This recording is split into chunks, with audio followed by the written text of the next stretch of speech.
우리 하나님의 말씀은 창세기 18장입니다. 창세기 18장 14절과 15절의 말씀을 보도록 하겠습니다. 구약성경 22페이지 창세기 18장 14절과 15절의 말씀입니다. 다 찾으셨으면 제가 대신 봉독하도록 하겠습니다. 여호와께서 능하지 못한 일이 있겠느냐? 기한이 이를 때에 내가 내게로 돌아오리니 사라에게 아들이 있으리라.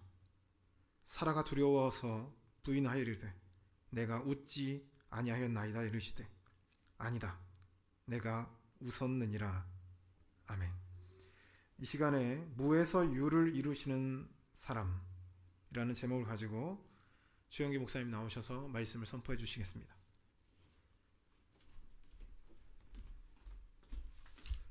할렐루야. 이렇게 날씨가 춥고 또 이렇게 코로나가 극성을 부리는 가운데서도 주님 앞에 예배드리기 위해서 교회에 오시고 또 인터넷에서 휴대폰으로 예배드린 여러분들에게 하나님 넘치는 은혜와 축복이 함께 하시기를 주님의 이름으로 축원합니다. 지금 그런 일이 없는데요. 제가 저 전후 세대 때가 굉장히 산악파가 발전하고 또 시골에서 서울로 도시로 몰려오는 세대가 우리 세대입니다. 그러므로 그때 우리 세대는 이게 생기는 대로 거의 나가지고 막 자식들이 어떤 집은 10명씩 되고 막 이래가지고 시골에서 먹고 살기 힘들고 미래가 잘 안 보이니까 너도 나도 보따리 싸가서 서울로 이렇게 올라오는 시대가 우리 세대의 전후에 지금 그런 거 없죠. 지금 오히려 기농으로 많이 가고 그런 모습들이 보이지만 그 시대 때 일어났던 상황인데 이 아버지가 아들을 하나 낳았어요. 아들을 낳았어요. 이 아들이 굉장히 착하고 공부도 제법 하고 이러는데 엄마가 그냥 질병으로 사망하고 말았어요. 그러니까 이 아버지가 이 자식 하나 잘 키워야 되잖아요. 그래서 모든 걸 정리하고 이제 도시로 올라온 거죠. 그래서 이제 도시에서 고등학교도 다니고 이런 시절에 굉장히 착하고 아빠하고도 이렇게 교제가 잘 이루어지고 대화도 많이 하고 그런데 중요한 건 이제 아빠가 농사 짓다가 서울에 오니까 할 게 없잖아요. 그래서 어디 일 나가면 이제 사람을 사귀어야 되고 또 조직사회에서 서로 교제하고 융화하려면 술도 먹어야 되고 그래서 그 고단한 하루의 일과를 몸을 풀고 이러다 보니까 가끔 이제 술에 많이 취해가지고 오는 날이 많은 거예요. 근데 이 자식은 이 아빠가 자기 때문에 이렇게 서울까지 올라와서 고생하고 또 자기를 좋은 대학에 보내기 위해서 애쓰고 수고하시는 그런 마음을 아니까 이해는 하는데 어느 날 이제 술을 잔뜩 먹고 와가지고 집에 와서 그냥 누워서 잠을 자더래. 근데 코를 드르릉 걸면서 자는데 이게 입을 벌리고 이렇게 자더라는 거예요. 그래서 초콜릿 99가 건강에 좋다고 그러니까 이걸 좀 넣어드려야 되겠다 그래서 초콜릿을 좀 쪼개가지고 입속에 넣어드렸대요. 그리고 아버지도 잠들고 자기도 이제 잠들었대요. 아침에 일어났는데 아버지 이거 심각하더래요 표정이. 그래서 아들이 아버지 무슨 속상한 일 있으세요? 그랬더니 아니야 그러더라는 거. 근데 왜 그렇게 표정이 그러세요? 그랬더니 야 이거 큰일 났다 야. 왜요? 그랬더니 이제 술 꺼내야 되겠다 그러더라는 거. 왜 그러세요? 그랬더니 야 이제 목구멍에 글쎄요 쓸개즙이 넘어온다요 그러더라는 거. 목구멍에서 쓸개즙이 넘어온다고. 그래서 아들이 가만히 생각해 보니까 저녁에 초콜릿 넣어준 거잖아요 그게. 근데 아버지가 일어나 보니까 이게 쓸개즙이 넘어오니까 이게 큰 병 걸린 줄 알고 이제 그렇게 생각했대요. 그래서 아들이 그 가르쳐 주자니 술 안 못 끊을 것 같고 또 안 가르쳐 주자니 그래가지고 지금까지 안 가르쳐 주고 있대요. 갈등하고 있대요. 자, 오늘 설교 짧게 하겠습니다. 자, 오늘 본문에 이런 내용입니다. 지금 아브라함과 아브라함의 아내 나이 차이가 10년이 납니다. 10년이 난데 지금 그 아브라함이 99세가 됐는데 자식이 없어요. 근데 중요한 건 뭐냐면 사라가 89세인데 이게 폐경이 된 거죠. 지금 말로 하면 폐경이 되어서 자식을 가질 수가 없습니다. 그런데 오래전부터 이미 폐경이 되어서 지금 뭡니까?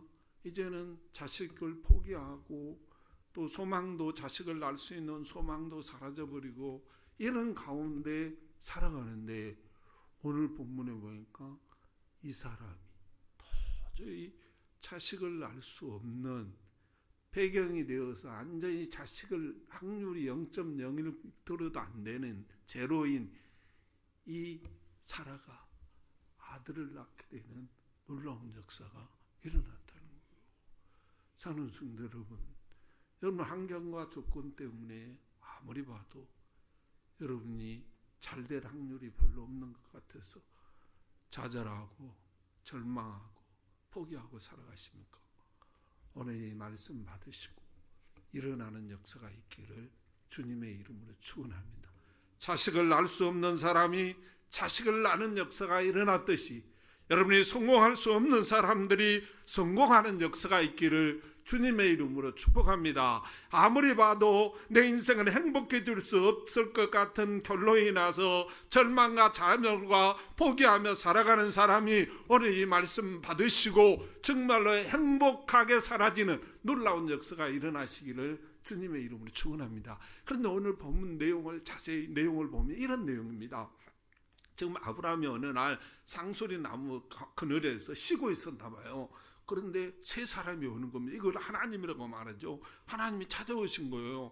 그래서 귀한 분에 오셨으니까 이 아브라함이 아내에게 가서 하인들에게 시켜서 살찐 양을 잡고 좋은 양을 잡고 또 아주 좋은 떡을 해서 손님을 대접해야 되겠다. 그래가지고 해서 이 하나님께 대접을 잘한 거예요. 그랬더니 오늘 본문에 하나님께서 뭐라고 하시나 이래 봤더니요. 10절 한번 봐보세요. 10절입니다. 10절 함께 봅시다. 시작. 그가 이르시되 내년 이맘때 내가 반드시 내게로 돌아오느니 내 아내 사라에게 아들이 있으리라 하시니라. 이렇게 표현했어요. 대접 잘 받으시고 지금 아브라함에게 하시는 말씀이 내가 내년 이맘때 여기 찾아올 때인데 그때 아들을 안으리라 이런 뜻이에요. 그런데 이 소리를 사라가 듣잖아요. 사라가 듣고 하나님 지금 웃어요. 그 성경 원문에 가보면 이 웃는단 말이 비웃었다는 뜻이에요. 속으로 웃었다는 거거든요. 비웃었다는 뜻이에요. 왜 그래요? 아니 지금은 자기는 오래전에 뭐가 됐어요? 폐경이 됐어. 호르몬 분배가 안 되는 거예요. 그런데 하나님이 속도 모르고 와가지고 지금 뭐 하고 있어요? 내년 이맘때 아들을 안으리라 이러니까 하나님이 지금 속도 모르고 그런 소리를 하고 있다 이 말이죠. 그래서 마음속으로 하나님을 비웃는 거예요. 또 아브라함의 입장에서 보면 지금요 한 5, 60년 전에 창세기 12장에 가면 그가 갈대아 우르 고향 땅에 살고 있을 때 아브라함이 뭐랬냐 하면 너로 큰 민족을 이루어주겠다 이렇게 약속했어요. 그랬는데요 그 약속을 믿고요 적각구리 그 갈대아 우르를 떠났어요. 떠나서 살았는데 자식은 고사하고요 창세기 15장에 가보니까도록 자식을 주지 않아요. 그러니까 집에서 종으로 키웠던 엘리에셀이라는 사람을 상속자로 삼으려고 그를 교육시키고 이렇게 하는 과정이 있었어요. 그랬더니 하나님 찾아왔어요. 아니야, 네 몸에서 나는 자가 네 상속자가 될 거야 이러는 거예요. 또 기다립니다. 또 기다렸더니 이제 기다리다 지쳐가지고 15장에 가면 아내가 미안했던 모양이지. 그래가지고 뭐냐면 자기가 부리는 그 종 중에 하갈이란 여자를 자기 남편에게 준 거예요. 이렇게 해서라도 우리 자식을 얻자 이래가지고. 우리 여자 성도님들은 본받으시기를 바랍니다. 남자분들이 너무 좋아하는 것 같아요. 그래가지고요, 거기서 난 아들이 누구냐면 이스마엘이에요. 그래서 이스마엘은 날 때가 아브라함이 85세입니다. 그러므로 지금 뭐요? 야, 이제 이스마엘로 상속자로 삼으려고 이를 고이곱게 키우고 있는데 또 하나님 저 아니야. 사라 몸에서 나온 자식이 네 상속자 이러는 거예요. 지금 뭐 1, 20년도 아니고 갈대아 우르에서 할 때가 이제 5, 60년이 됐습니다. 아니 하나님이 한 번, 두 번 속여야지요. 그러므로 정말 아브라함의 입장에서 너무 황당하잖아요. 지금 폐경까지 됐는데 또 와가지고 이러니까 뭐라고 그래야 돼? 하나님 앞에 하나님 제발 좀 그만 좀 하세요. 주변 사람들을 보니까요, 하나님 지도를 믿지도 않는데도 불구하고 자식이 그냥 고구마 연달래 이렇게 그렇게 나옵니다. 그런데 나는 지금 하나님 앞에 기도하고 하나님께 예배하고 신실하게 살아가는데 적어도 고구마줄처럼 안 나와도 하나는 줘야죠. 그렇지 않습니까? 마냥 준다고 언제가 지금 50년 60년이 넘어지고 무슨 하늘의 별처럼 많게 해주고 바다의 모래처럼 많게 해주고 큰 민족을 이루겠다고 그랬던 하나님이, 아니 하나님 지도를 믿지 않는 사람들은 지금 막 그냥 밤에 가서 사랑만 하면 그냥 줄줄이 사탕으로 나오고 있는데 나에게는 뭐가 그렇게 아까워가지고 하나도 안 주냐고, 그랬다고 그만두라고, 그만 좀 하시라고 막 이래야 되잖아요. 여러분 그러고 있잖아요. 기도해도 응답도 안 하는데 그냥 목사님은 기도하라고 그러네. 목사님 좀 그만 좀 하세요. 스트레스 받습니다. 순종해도 되지도 않는데 왜 자꾸 순종하라고 그래.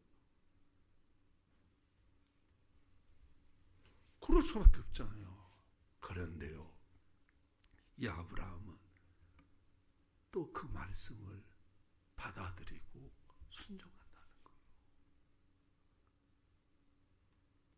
왜 그랬을까? 히브리서 11장 11절에 가면요, 이 사라가 지금 오늘 15절에 보면 사라가 하나님이 14절에 뭐라냐면 사라가 그 마음속으로 비웃는 것을 보시고 14절에 뭐라냐, 하나님께 능하지 못할 일이 어디 있느냐 이렇게 표현해요. 이 소리를 사라가 듣고 두려워가지고 내가 웃지 않았습니다. 그러니까 이 말이 뭐예요? 내가 하나님을 비웃지 않았습니다. 이 말이에요. 하나님이 15절 마지막 절에 15절 마지막 부분에 뭐라고 하냐면 아니야, 너 웃었지 않냐? 이 말이 뭐냐면 성경 원문에는 네가 나 비웃었지 않냐? 이 편이에요. 근데 히브리서 11장 11절에는 이 두려워하는 이 표현이 뭐라고 표현해요? 사라의 믿음이었다 그런 거예요. 하나님이 능치 못할 일이 없는데 자기가 하나님을 비웃은 것 때문에 굉장히 두려워했다 이거예요. 그래서 그 히브리서 11장 11절에 이 부분을 받기를 믿음으로 알 수 없는 자식을 낳았다 이런 표현이에요. 사랑하는 성도 여러분, 믿음이라는 것은요 감정이 아닙니다. 사람은요 감정이 자기를 움직여가거든요. 믿음은요 용기도 아니에요. 믿음이 용기를 수반해요. 용기는 아닙니다. 믿음은요 어떤 신념이나 고집이 아닙니다. 믿음이라는 것은요 하나님이 주신 거예요. 할렐루야. 믿음은요 하나님이 주시는데 그 믿음이 생기게 하는 게 뭐냐면 하나님의 약속의 말씀이에요. 할렐루야. 그 약속의 말씀을 우리에게 주시는데 그 약속의 말씀을 믿음으로 받아들이고 순종하면 무에서 유를 역사를 하나님이 이루어 주신다는 거예요. 사랑하는 성도 여러분, 우리가 가만히 생각해 보세요. 이사야서 7장에 가면 예수님을 표현해서 뭐라고 그러냐면, 보라, 처녀가 잉태하여 아들을 낳을 것이요 그 이름을 임마누엘이라 하리라, 이렇게 보냈어요. 그런데요, 우리 주님이 마태복음 1장에 누구를 찾아? 마리아를 찾아옵니다. 그러면서 이 말을 똑같이 말해요. 보라, 처녀가 잉태하여 아들을 낳는다고 했지 않느냐, 이 편이에요. 여러분, 처녀가 어떻게 아들을 낳을 수 있습니까? 폐경이 된 여인이 어떻게 자식을 낳을 수 있습니까? 이게 상식적으로나 의학적으로 가능한 이야기입니까? 그런데 보라, 처녀가 잉태하여 아들을 낳을 것이라고 했지 않느냐? 그러므로 뭐 해라? 믿어라, 이 말이에요. 근데 우리가 그걸 어떻게 믿냐고, 우리 상식적으로, 우리 지식으로 그걸 어떻게 믿을 수 있어요? 말이 안 되는 소리잖아요. 그런데요, 여러분 이거 아세요? 산부인과 의사들이 하나님을 믿는 사람들이 많아요.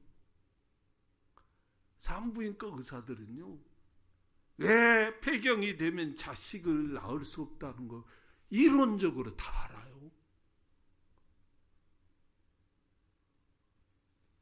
의사들은요, 왜 처녀가 자식을 못 낳는다는 거 이론적으로 알아요. 우리는 뭐요? 우리는 어떻게 알아요? 경험적으로 아는 거지. 그런 일이 없어. 일어날 수도 없고. 그런데 이 상하리만큼 그렇게 잘하는 산부인과 의사들도, 또한 일반 의사들도 하나님을 믿는 사람들이 너무너무 많다는 거예요.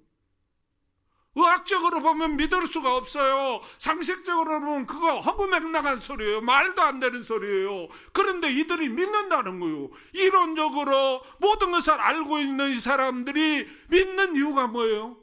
하나님이 주셨기 때문이에요. 우리 상식으로는요, 이론으로는요, 믿을 수가 없어요. 그래서 믿음은 하나님이 주신 선물이라는 거예요. 할렐루야. 근데 뭘 믿어야 되느냐? 하나님의 약속의 말씀을 받아들이고 믿어야 된다는 거예요. 할렐루야. 할렐루야. 그런데 이 아브람과 사라가 폐경이 되었는데도 불구하고 내년이만때 아들이를 아르리라 그러니까 이걸 믿음으로 받아들이고 순종했다는 거예요. 할렐루야.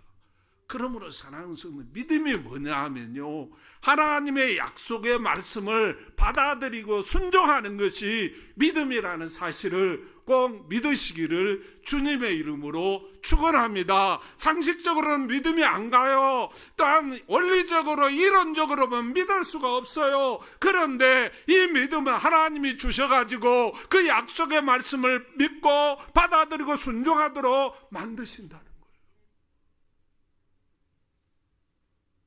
이 모습을 우리 주님이 보시고 이 아브라함에게 미래를 가르쳐주는 하나가 있었어요. 그게 뭐냐? 소돔과 고모라 상이 심판할 것을 가르쳐주시고 이 폐경에 대한 사라에게 아들을 낳게 되는 어마어마한 역사가 일어나고 말았습니다.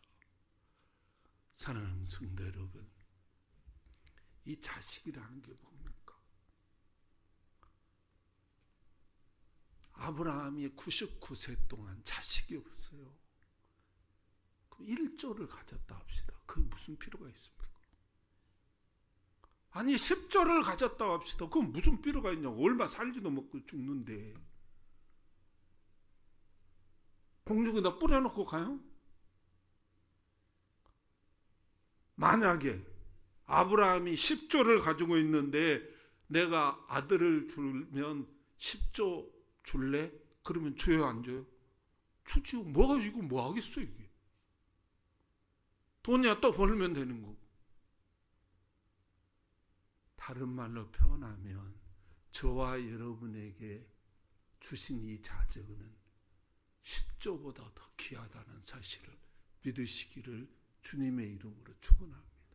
권력으로도 얻을 수 없고 의학으로도 얻을 수 없고 돈으로도 얻을 수 없는 이 자식을 주신 것은 상상할 수도 없고 돈으로 계산할 수도 없는 어마어마한 축복이라는 사실을 믿으시기를 주님의 이름으로 축원합니다. 할렐루야, 할렐루야. 어떻게 자식을 돈으로 얻고 어떻게 자식을 권력으로 얻고 어떻게 자식을 지식으로 얻을 수 있겠습니까?